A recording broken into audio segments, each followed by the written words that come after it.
Então, sejam muito bem-vindas quem está aqui ao vivo e muito bem-vindos todos que estão vendo gravado posteriormente aí essa aula.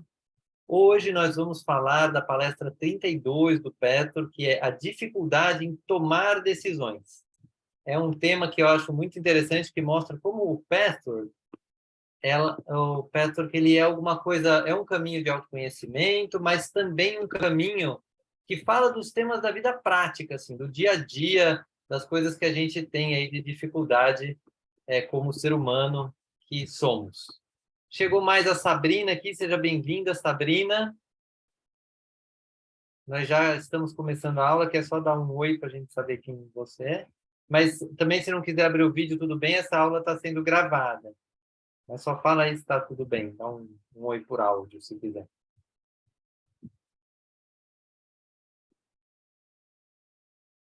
Sabrina, tá tudo bem? Aí, tá joia. Bem-vinda. Bom, para me apresentar, para quem talvez não me conheça, eu sou Heitor Fagundes, sou facilitador dessa metodologia Pathwork, sou psicoterapeuta, terapeuta de casal, professor, né? Sou um profissional ligado ao desenvolvimento espiritual e desenvolvimento humano. Com muito prazer aí poder agora hoje transmitir um pouco desse conhecimento dessa palestra do Pathwork, como das outras que estão também disponíveis no meu canal. Então, se você está vendo gravado, se inscreve no canal, porque daí sempre que sair uma aula nova, você vai ter aí acesso e vai receber uma notificação se você marcar lá o sininho. Para a gente começar, eu gosto sempre de fazer essa breve introdução do Pestork em si, né? O Pestork é um caminho de autoconhecimento, de origem espiritual. Por que é origem espiritual? Porque as palestras foram canalizadas na década de 60, 70, mas que fala, como eu disse, dos temas da vida na Terra, nossa vida humana.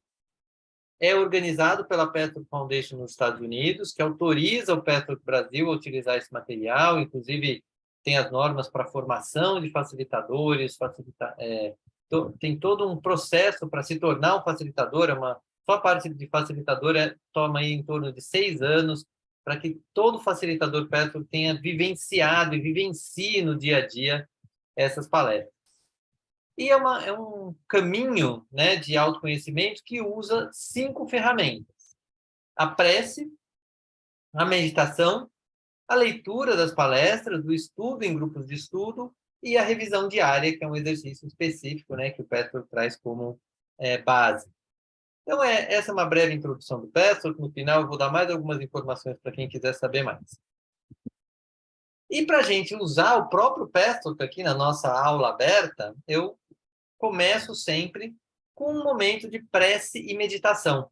E talvez prece para algumas pessoas seja muito ligada à religião, né? E aqui no Petro, prece tem a ver com uma conexão com Deus, seja dentro de si, principalmente, mas também com o seu anjo da guarda, com a espiritualidade que você acredita.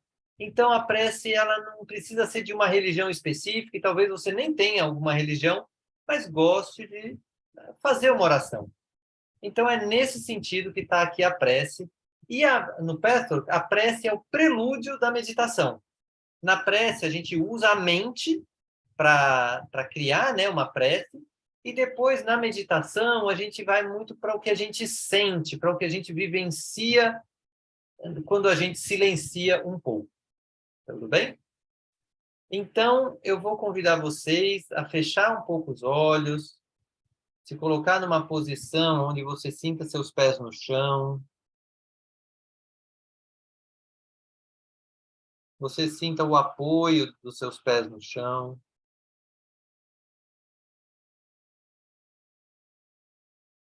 Perceba seus pés como um todo, a sola dos seus pés.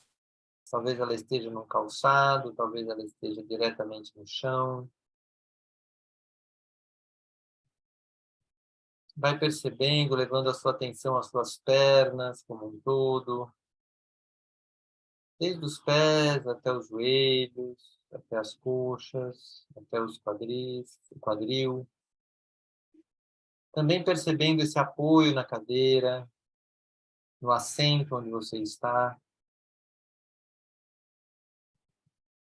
Vai trazendo a sua atenção para a sua cintura, o seu tronco como um todo, seja na parte da frente, na barriga, no diafragma, no peito, seja nas costas, com a coluna vertebral. Vai trazendo a sua atenção para os seus ombros, os seus braços, suas mãos. E vai preenchendo esse corpo com a sua respiração tranquilamente.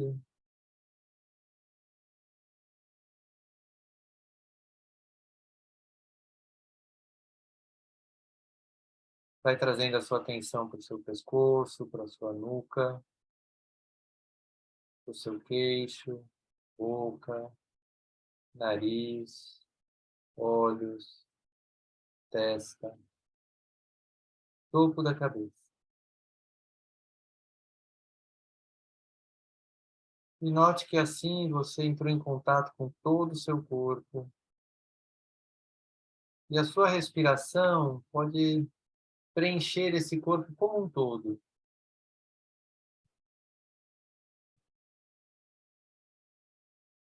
Inspire, expire. E de posse desse corpo, vai entrando em contato com o núcleo de Deus dentro de você.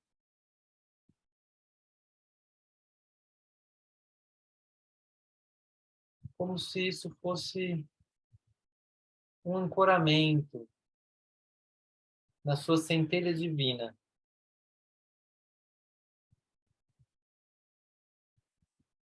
E junto com essa centelha divina, eu ficarei em silêncio por 1 minuto, no qual você pode fazer a sua prece.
E nesse estado, está deixando que o tema da tomada de decisão na sua vida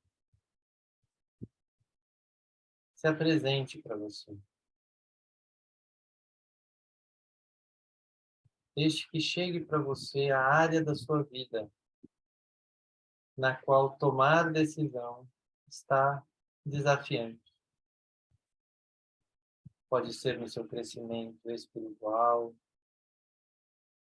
no seu crescimento material,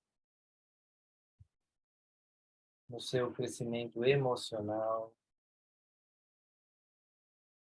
ou em qualquer outra área da sua vida.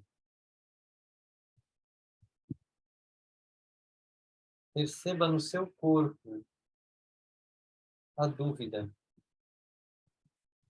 a confusão.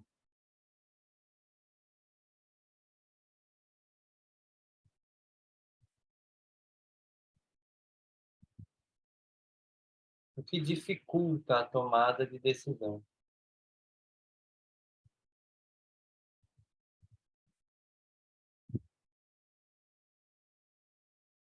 E respire, podendo simplesmente observar esse estado atual, sem julgamento. apenas se dando conta de que nesta área da sua vida, tomar decisão está difícil nesse momento. E vá se abrindo para este conteúdo da palestra 32 do Petro, que você decidiu ouvir e participar. Imagine à sua frente um canal de luz dourada, que é o canal da luz do Petro. E vai conectando o seu coração e a sua centelha divina a este canal, no qual você entrega para esse canal essa dificuldade em tomar decisões nessa área.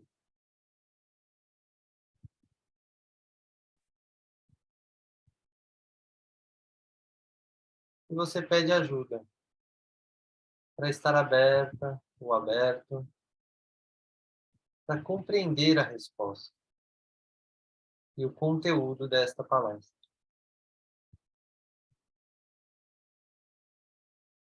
E vá deixando que as primeiras palavras do guia nesta palestra alimentem essa sua conexão com este momento. Saudações em nome do Senhor, meus amigos. Trago bênçãos para todos vocês. Todas as coisas trabalham em conjunto para o bem daqueles que amam a Deus.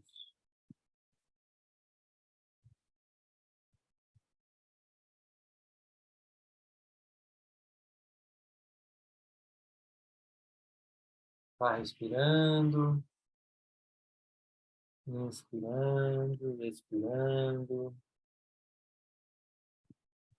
E vá começando a se preparar para abrir os olhos, para que a gente comece a aula de hoje.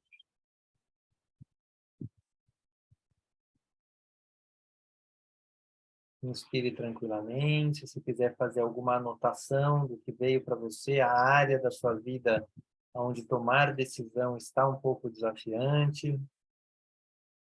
Aqui na aula aberta, a gente não troca muito a respeito da meditação, a gente segue com a aula, a troca fica mais para o grupo de estudos mesmo.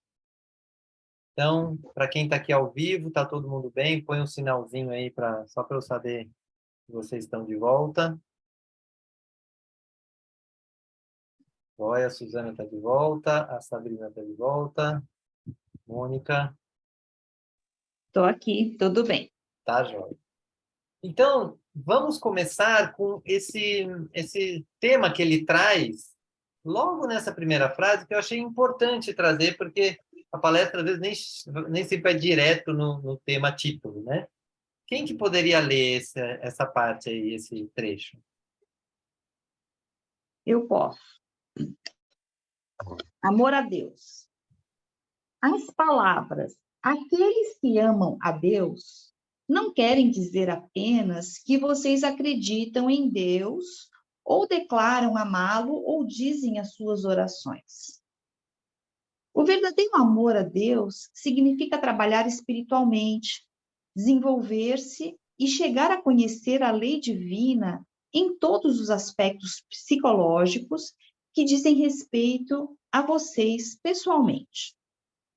Para isso, para chegarem a conhecer a si mesmos totalmente, para que não apenas seus atos, palavras e pensamentos estejam em conformidade com a lei espiritual, mas também as emoções, é preciso amar a Deus. A parte das emoções é naturalmente um longo processo. Tá bom, Mônica, obrigado. O que te traz, o que te chama mais atenção aqui, ou te traz alguma dúvida quando você lê esse trecho? Eu entendo que quando a gente tem dificuldade em tomar decisões, né, ou está em um momento confuso da vida, não sabe se vai ficar em São Paulo, se vai morar em outro lugar, se vai ficar na granja, enfim, né, aqueles momentos assim que a gente fica muito confuso,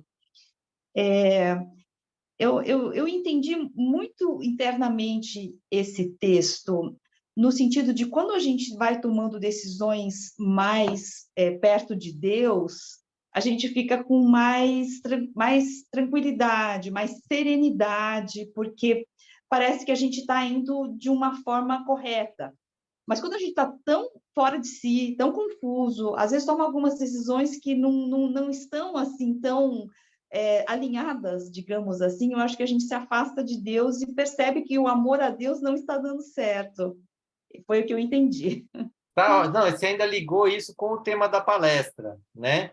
Que, de fato, a gente vai ver como estar em contato com um Deus dentro de nós, um núcleo, né?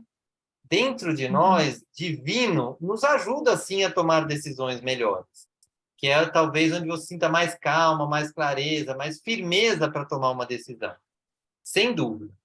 Mas nesse trecho aqui, eu escolhi ele por uma razão muito importante, que é muito do Pastor mesmo, para ver que o Pastor, ele fala de amor a Deus, mas não só na oração, né? na fé, mas também do lado dos aspectos psicológicos que dizem respeito a nós mesmos.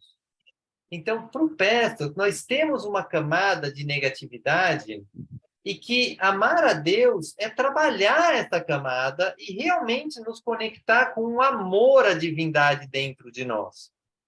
Então, o que esse começo de palestra, o guia está trazendo que vai além da fé, né? Tem também o lado de conhecer como que o nosso lado psicológico funciona. E aí ele junta a fé, claro, não está descartando a fé nem a oração, mas dizer o seguinte, que o verdadeiro amor a Deus está ligado a como a gente se conhece totalmente, não só nos nossos atos, nas nossas palavras e pensamentos, para que isso estejam de acordo com as leis espirituais, as leis de Deus. Por exemplo, a lei da autorresponsabilidade, a lei de causa e efeito, e aí tem várias leis, ou seja, não só que os nossos atos, palavras e pensamentos estejam alinhados com Deus, mas também as nossas emoções. Por quê? Porque daí a gente realmente ama a Deus. Ou seja, para quem tem filho, pode facilmente identificar o amor pelos filhos, é um sentimento genuíno. Ele vai nos desafiar aqui a ter esse mesmo tipo de sentimento genuíno para Deus. Só que aí Deus tem uma série de imagens e temas que estão relacionados, às vezes, a figuras de autoridade que precisam ser trabalhadas para que a gente verdadeiramente ame a Deus e não ame uma imagem de Deus. Faz sentido? Deu para entender um pouco mais essa profundidade que ele está trazendo?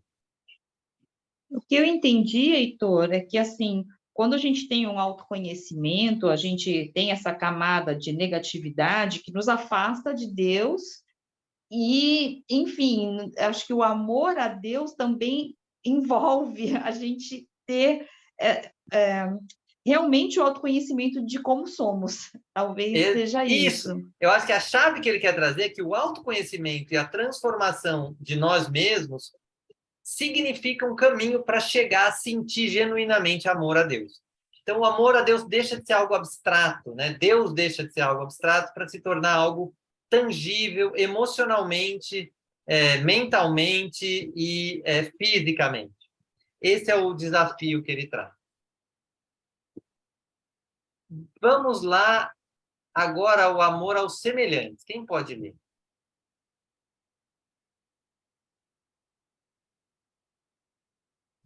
Suzana, Sabrina, estão disponíveis? Né? Eu tô rouca, eu não sei se vai ficar boa a leitura. Eu vou pular essa hoje. Tá bom, deixa eu ver se a Sabrina está com a voz disponível. Aos semelhantes. Todos vocês sabem que amar seus semelhantes é uma das leis importantes do universo. Alguns de vocês já são capazes de amar até certo ponto. É apenas uma questão de grau. Enquanto não estiverem totalmente purificados, o amor será embaçado. Existem várias maneiras, de acordo com as complexidades do caráter de cada um, em que esse desvio do amor divino pode acontecer. Uma delas é colocar o ser amado num pedestal muito alto. Atribuem ao ser amado uma perfeição que ele ainda não possui. E, neste caso, fazem um grande mal. Ainda que achem que essa é uma prova do seu amor, para o ser amado é uma carga ser sobreestimado.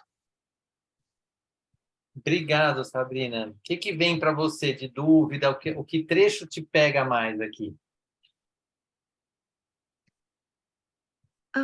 Heitor, assim, eu compreendo porque eu já estudei um bocado assim em mim, eu percebo isso, né, da expectativa de perfeição nos meus seres amados e também em relação a mim mesma. Sim, né? Quando a gente E, se coloca né, assim, eu uma deveria ser de tal. autoexigência, Uhum. e isso é um bloqueio muito grande ao amor, tanto o amor aos semelhantes quanto o amor por nós mesmos, assim, de alguma maneira. E eu, nas minhas revisões, eu tenho observado muitas vezes como ele diz ali, o amor é embaçado, né? Porque a gente não está purificado ainda. Então, nas experiências com os semelhantes, na interação, a gente acaba sentindo que o amor fica bloqueado, o sentimento, né, do amor fica bloqueado por essas exigências mesmo, quando a gente vê um defeito no outro, que acaba servindo como espelho, né? E aí na revisão a gente encontra os lugares onde a gente não ama no semelhante o que a gente não ama em nós mesmos. É assim que eu Sim. sinto. Perfeito, porque você traz dois componentes muito importantes para destacar aqui. Então, muitas pessoas, inclusive em relacionamentos né, íntimo, amorosos, casais, tem uma questão de dizer que ama o outro, e realmente ama. Mas, às vezes, como existe um embaçamento, um bloqueio, se a pessoa não olha para isso, às vezes é um amor que fica num grau, né? Que ele fala assim, alguns de vocês são capazes de amar até certo ponto, mas é uma questão de grau. E muitos relacionamentos acabam tendo um amor, mas não passam de um certo grau. E por mais que seja visível isso em muitos relacionamentos, é triste, por um lado, quando você sabe que mais amor seria possível de fluir se fosse possível tirar esse embaçamento. Que, claro, aí precisa de um processo pessoal de cada um. Mas aqui ele já dá uma dica, que é principalmente esse lugar aonde a gente atribui ao outro uma perfeição que ele não ainda possui. E às vezes é assim, não, algumas pessoas, eu casei com uma pessoa que é maravilhosa, é excepcional, e mesmo essa pessoa fazendo tudo bem, ela sabe que ela não é tão perfeita assim. E quando a pessoa fala assim, nossa, eu amo porque tal pessoa é minha vida, é o meu chão, é o meu tudo. Tem frases assim que colocam o parceiro num pedestal. E isso muitas vezes é visto como uma prova de amor. Olha como eu amo, eu acho que aquela pessoa é meu tudo. Só que isso, por mais que pareça amor, é uma carga para o outro e é uma ilusão para si. Porque você fala, no outro não é o seu tudo, você é o seu tudo. Então, que parte sua você está querendo que exista no outro? Em vez de bancar quem você é, com qualidades e defeitos, e olhar tranquilamente as qualidades e defeitos do outro. Quando você equilibra um casal nessa direção, onde cada um assume para si suas qualidades e defeitos, você, inclusive, é capaz de ajudar o outro numa pontuação amorosa em relação ao que você vê de defeitos do outro. Você pode criar um vínculo onde você pode perguntar os seus defeitos para o outro e o outro vai dizer de uma forma que não te agride, porque você está preparado ou preparada para ouvir. Então, esse lugar que ele traz do pedestal é uma coisa que pega muitos casais e que a pessoa nem percebe, porque ela acha que está realmente amando inteiramente essa outra pessoa.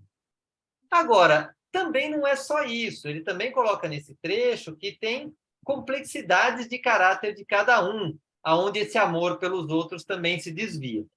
Então, aí é tema de várias outras palestras, os temas de relacionamento são tratados em várias palestras, mas é uma parte aí que ele também traz à tona.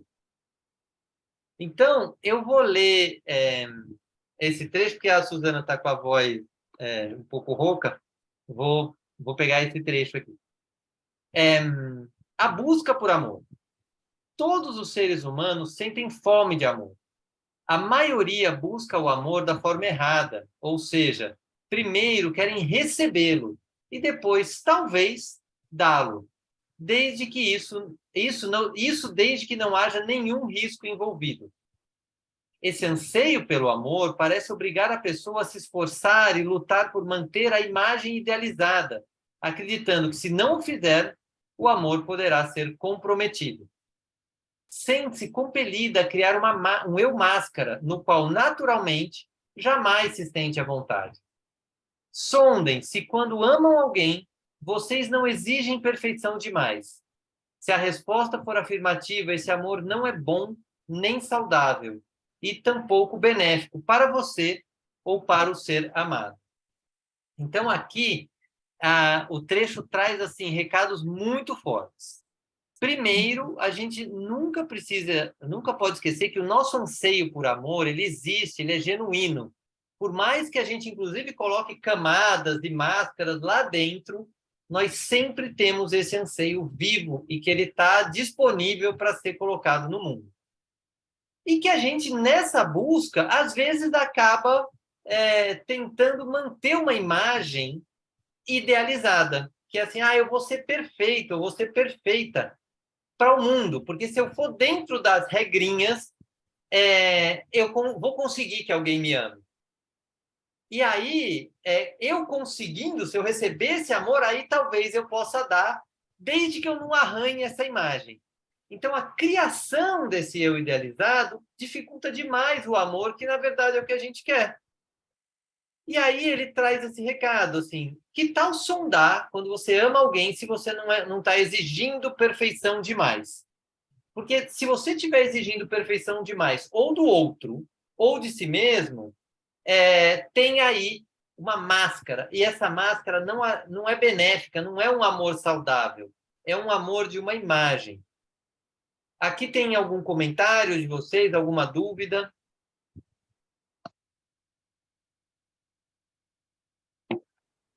Não? Eu Então acho que assim para a gente conseguir ter essa coisa mais verdadeira, né? Parte sempre da gente, né, Heitor? A gente precisa estar realmente não tentando manter essa imagem, essa autoimagem idealizada, para a gente ter um contato um pouco mais verdadeiro, porque acho que a tendência é um pouco essas projeções mesmo, quando parte da gente não ter essa autoimagem mais correta.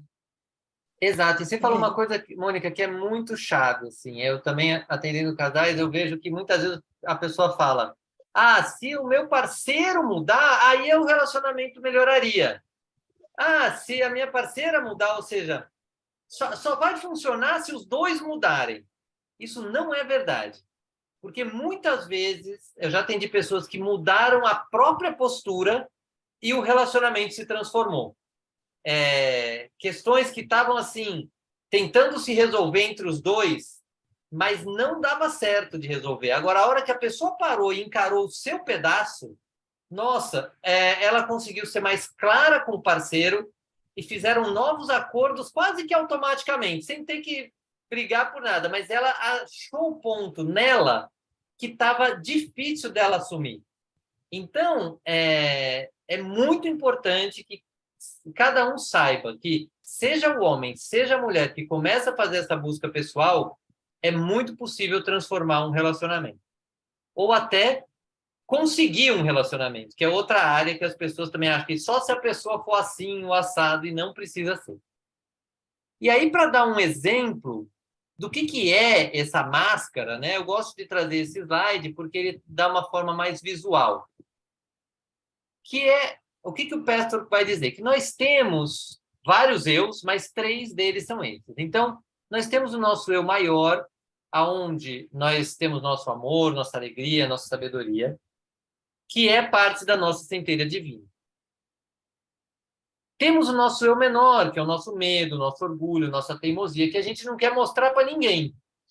E para isso a gente cria uma máscara que é chamado de eu idealizado. Esse eu idealizado normalmente tem 3 comportamentos. Tem comportamentos agressivos, às vezes, assim, vão ver que eu estou frágil, eu agrido. Ou tem gente que se submete, que fala assim, tá bom, eu vou fazer o que você quer, não é o que eu quero fazer, mas para eu não parecer imperfeito ou imperfeita, eu me submeto. E tem pessoas que se retiram. Então, a pessoa falou uma coisa que incomodou um pouco emocionalmente, pode mostrar uma insegurança, né? Ou pode mostrar um orgulho, a pessoa já sai fora e se retira da situação. Isso é o que ele chama de eu máscara, que é o que ele está falando no slide anterior. Vamos em frente. O nosso trabalho aqui no Pastor é sempre fazer o quê? Ir dissolvendo esse eu máscara, para que aí a gente possa ir trabalhando o eu menor em um local adequado, né, com orientação, não é jogar o eu menor para o outro, que também não ajuda nenhum relacionamento, é trabalhar esse eu menor para que aí o eu maior, o amor, a alegria, a sabedoria possa fluir para o mundo e para os relacionamentos também. Muito bem, e com isso tudo, com essa introdução, a gente chega no tema da tomada de decisão. Então, quem pode ler esse primeiro slide aí da tomada de decisão? Posso ler. Tá lá. O tema da decisão.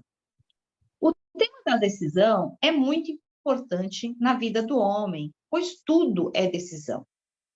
Isso é verdadeiro em relação aos seus atos, suas escolhas evidentes, mas também envolve a atitude emocional.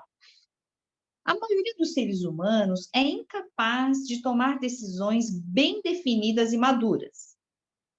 Enquanto vocês viverem nessa esfera material, toda decisão apresenta 2 e às vezes mais alternativas, uma certa e outras erradas. Apenas uma busca madura e responsável acabará por mostrar a vocês a maneira certa. No entanto, em muitos casos, não importa de fato o objeto da decisão, desde que esta seja tomada de maneira completa, consciente, responsável, sem fugir dos problemas ou dos possíveis resultados. Vamos lá, Mônica. Qual parte aqui te traz ou uma questão ou te chama mais atenção?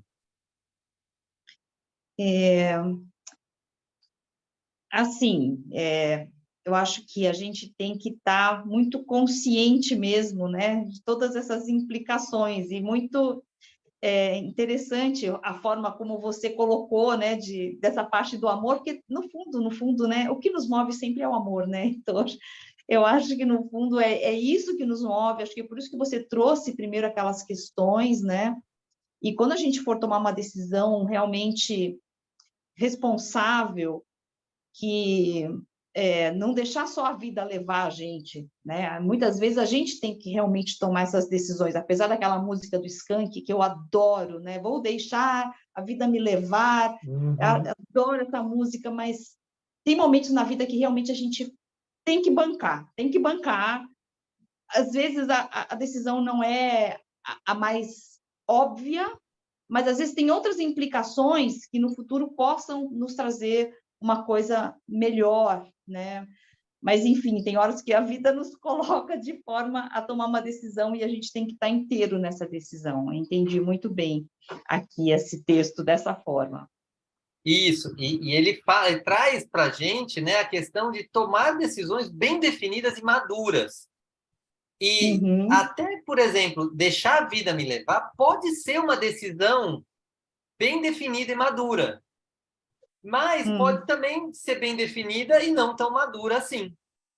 Porque tem momentos que pode dizer, aqui, eu já olhei tudo, eu avaliei, né? Eu fiz uma busca madura e responsável e vi que a única coisa que eu posso fazer é soltar e deixar ver o que vai acontecer. E talvez seja a melhor coisa a fazer. Em outros momentos, você precisa mesmo parar e falar, não, aqui eu preciso agir, porque se eu não agir, vai fazer mal para mim, vai contra um valor, vai contra algo que me fere muito. Então, esse lugar de parar e analisar de forma madura o que é melhor, o que é pior para tomar uma decisão, é uma chave que ele traz muito forte aqui. E ele traz duas coisas importantes. No primeiro parágrafo, ele fala que a gente também pode fazer escolhas no que envolve a nossa atitude emocional. E muitas vezes a pessoa nem para pensar e fala assim, não, se eu estou com raiva, não tem jeito, eu vou ficar com raiva o resto do dia. E a pessoa não percebe que ela tem opção, ela pode decidir, falar assim, não, peraí, por que eu vou ficar com raiva o resto do dia? Que tal eu parar, olhar para essa minha raiva, descobrir se tem realmente algo que eu possa fazer para mudar esse clima? E de repente eu vou ficar com raiva aqui 1 hora, mas depois eu vou querer curtir outras coisas que também existem na minha vida. Então a gente também pode tomar decisões no que envolve a nossa atitude emocional. E no último parágrafo, ele fala uma coisa que é uma chave do Petro, que é assim, mesmo que eu tome a decisão errada, vamos dizer assim, né? Que ele fala que tem uma que acerta, a decisão certa seria aquela que você conectou com o seu Deus interno, você achou uma decisão que vai fazer bem para você e para todos os envolvidos. Essa é a decisão certa. Mas digamos que você decidiu, falar assim, quer saber? Nessa hora aqui eu vou deixar a vida me levar. Pode dar esse problema, pode dar aquele problema, mas eu vou bancar. Agora eu não vou fazer nada, vou deixar a vida me levar. Se você fizer isso com consciência, sem fugir dos problemas ou dos resultados, tá tudo bem. Porque se foi mesmo a certa, vai dar tudo ótimo. Se foi a que estava errada, você vai lidar com os problemas com consciência. E da próxima vez, aí você não faz igual. Então, não é de assim, você precisa sempre acertar. Não. A ideia é que decida, mas decida com consciência. E aí, como é a maneira correta de decidir? Quem pode ler? Está aí com vós. Eu. Tá bom. A maneira correta de decidir. A atitude correta e madura para decidir é simplesmente saber o que vocês querem, saber as consequências envolvidas, perceber que vocês não podem ter tudo o que querem na esfera terrestre, porque toda alternativa tem um preço ou uma desvantagem, e querer, sem subterfúgios, pagar o preço, antes mesmo de se tornar certo que a possível desvantagem possa se concretizar. Uma das leis é que o lado desvantajoso de cada alternativa ou decisão precisa ser encarado e aceito. Tomar uma decisão madura, portanto, significa avaliar cabalmente as alternativas. Depois disso, sabendo que haverá um preço a ser pago, vocês podem perguntar a si mesmos qual preço preferem pagar. A incerteza também precisa ser aceita. Isso inclui o risco e as carências da vida, a inexistência de planos sem riscos. E aí, Sabrina, o que vem para você com esse manual, assim, um slide, como tomar decisão? Meu Deus, é um manual mesmo. Não é? O que te chama mais atenção? Me chama a atenção que sobre a incerteza, né, o risco, a inexistência de planos sem riscos, porque minha experiência profissional sempre foi de olhar para as alternativas, né, de tomada de decisão e observar os riscos, mas em algumas escolhas pessoais eu acho que eu não aprendi a mapear isso assim dessa maneira, sabe, com objetividade. Me parece que ele está trazendo um pouco isso, né, de objetividade. Quando envolve as relações, eu nunca pensei em objetivar com tanta clareza, assim, para tomada de decisão. E é muito interessante isso que você traz, que tem a ver com aquele primeiro parágrafo, que é a gente também pode tomar decisões sobre o nosso ambiente emocional. Então, pode entrar na conta, e, aliás, é muito bom que entre, quando você vai tomar uma decisão, também em relação ao trabalho, mas nas relações mais ainda, como é que eu vou me sentir? Como é que eu me sinto pensando em tomar a decisão A ou a decisão B? E o nosso emocional ele é tão rico e tão perfeito que se você fechar o olho e imaginar a situação e tiver uma sensibilidade para si, você consegue até perceber seu corpo. Se seu coração fica mais em paz, menos em paz. E não é que você precise decidir pelo coração, não. Você pode falar assim, nossa, meu coração vai ficar apertado, mas tem algo muito sério que eu preciso agir. Mas você pode incluir o aperto no coração naquela decisão como consequência. Então, o que ele está trazendo aqui é realmente um passo a passo. Que você tem uma decisão para tomar, inclusive use isso. Se você já toma decisões boas no trabalho, isso o Pestor traz muito. No trabalho eu uso bem, eu tenho um método bom de tomada de decisão. Poxa, por que eu não uso aqui nessa outra área da vida? Numa escolha de uma mudança, numa decisão sobre um relacionamento, sobre os filhos. Tudo isso pode ser trazido e pode ser utilizado. E aí você tem aqui, eu não preciso ler de novo, né? Mas só para vocês verem como é passo a passo mesmo. Saiba o que você quer.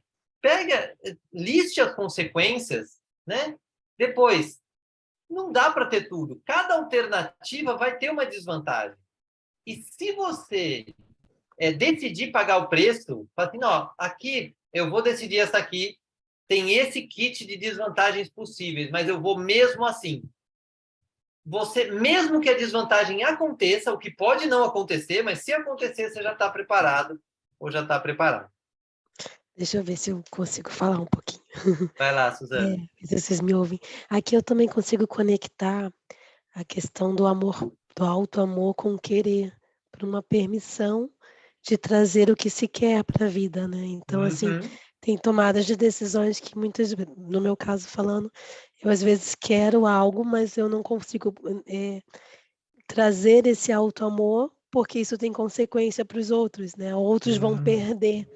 E aí eu acabo me deixando de lado nesse sentido, então eu consegui, assim, fazer essa relação com o amor, no sentido de primeiro identificar e colocar o preço que eu estou pagando por não fazer aquilo que meu coração quer também é muito alto. Você deu um exemplo perfeito de máscara da submissão.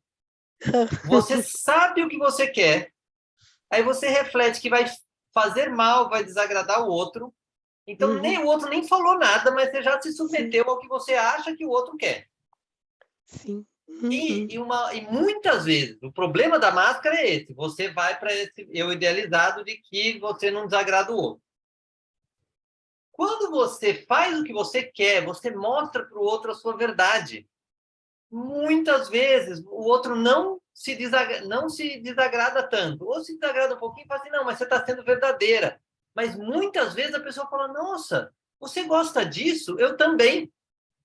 Eu tive um caso com uma aluna que foi uma coisa muito engraçada. Ela queria ficar na praia.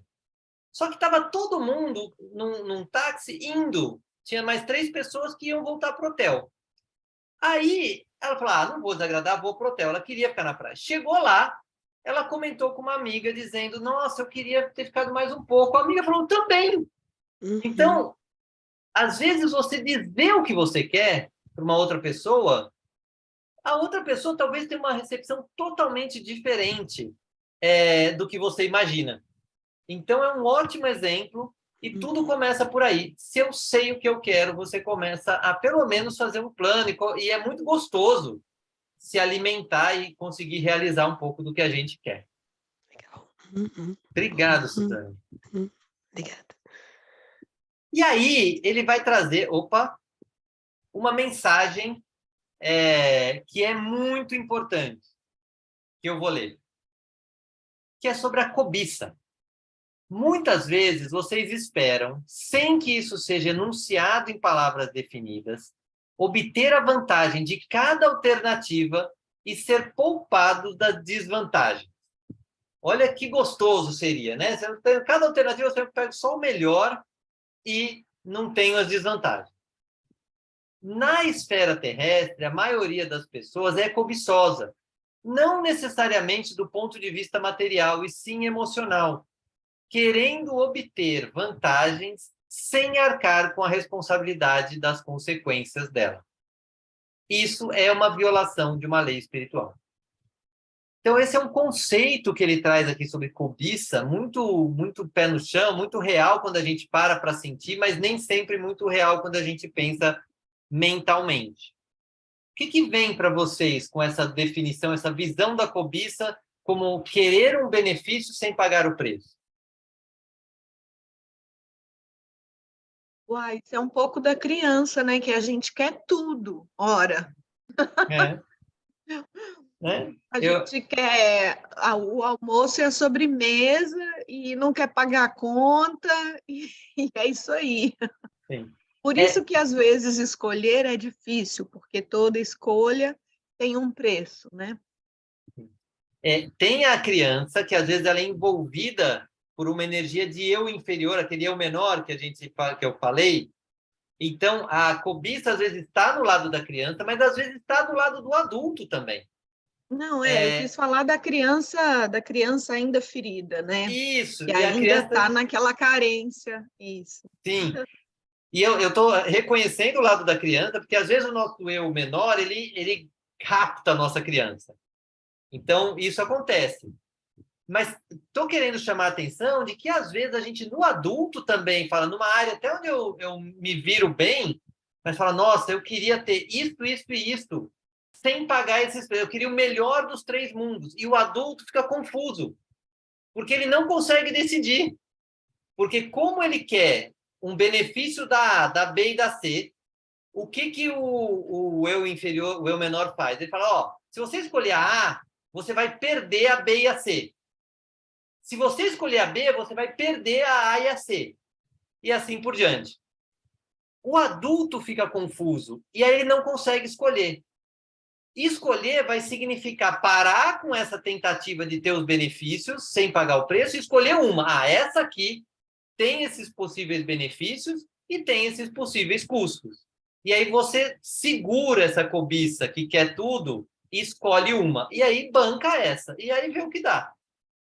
E percebeu a diferença entre a escolha da criança na cobiça, que existe, que é aquilo, quero tudo, numa coisa, né, de ter tudo para si, mas também tem essa cobiça no adulto, que fica jogando o adulto entre três opções, porque quer o benefício das três.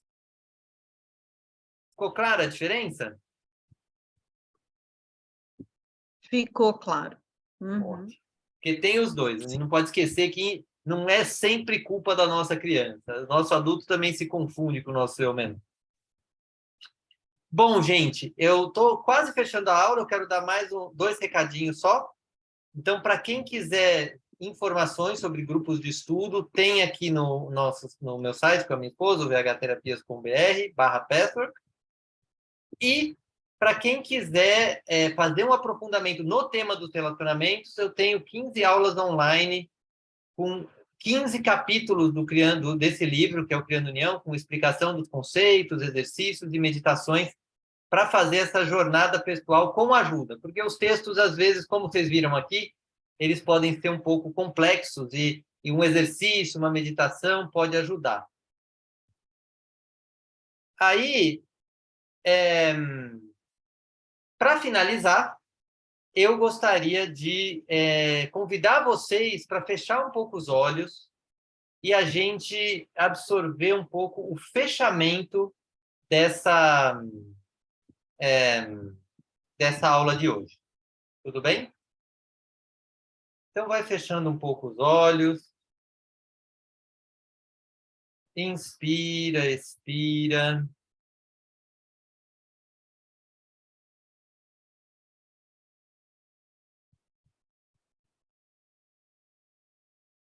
Vai voltando para aquele estado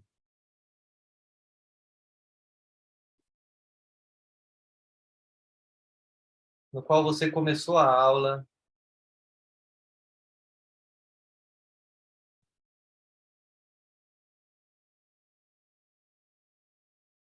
conectada ao canal do Pathwork.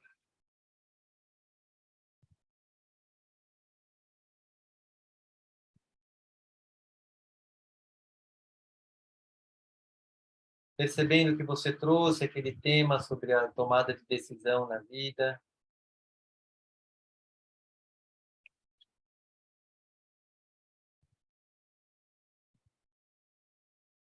E aí vai deixando que essas últimas palavras do guia cheguem para você, por esse canal. O que eu disse representa mais material necessário para o seu progresso, desde que vocês assimilem e trabalhem o que foi dito de uma maneira muito pessoal. Seus amigos espirituais estarão por perto, ansiosos por ajudar. Vai sentindo essas palavras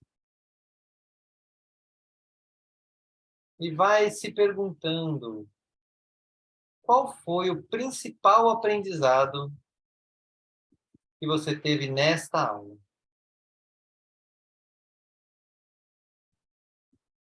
Inspira, expira.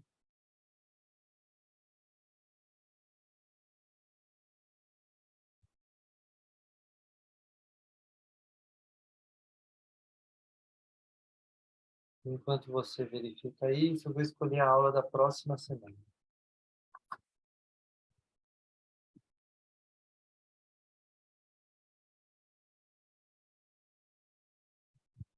Podem ir voltando. Quem está aqui ao vivo quer compartilhar o principal aprendizado?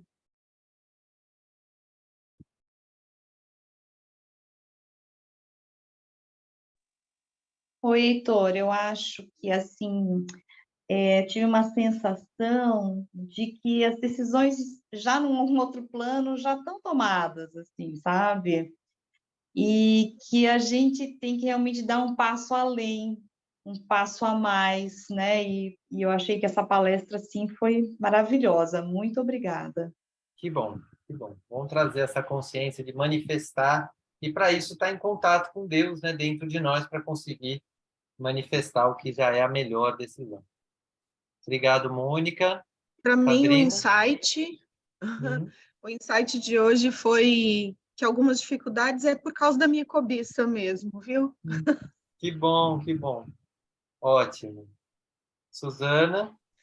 Para mim foi o auto-amor, né? Quanto que eu aprender a me amar primeiro, né? Para poder me permitir fazer escolhas e arcar com todos os benefícios e os custos, né? Associados. Então, foi um grande aprendizado, gostei muito. Que bom, que ótimo. E eu tirei aqui a cartinha para a palestra da próxima semana, que vai ser da palestra 161, a menos que eu já tenha dado essa palestra, mas eu acho que eu não dei ainda, que tem a seguinte cartinha. Se não há mais medo de abandonar o ego, torna-se possível fundir-se com as forças universais. Este não é um estado totalmente distante para ser alcançado numa vida futura. Ele é possível a qualquer momento, em qualquer lugar, já que é uma questão de estado de consciência da pessoa.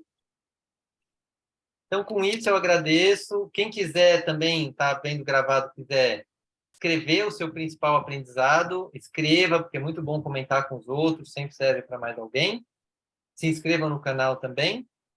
E eu, assim, encerro agradecendo também ao meu anjo da guarda, ao meu eu maior e a toda a espiritualidade que ajudou essa aula a acontecer, com muito amor e muita alegria. Até nossa próxima aula, gente. Obrigada. Deixa eu interromper aqui.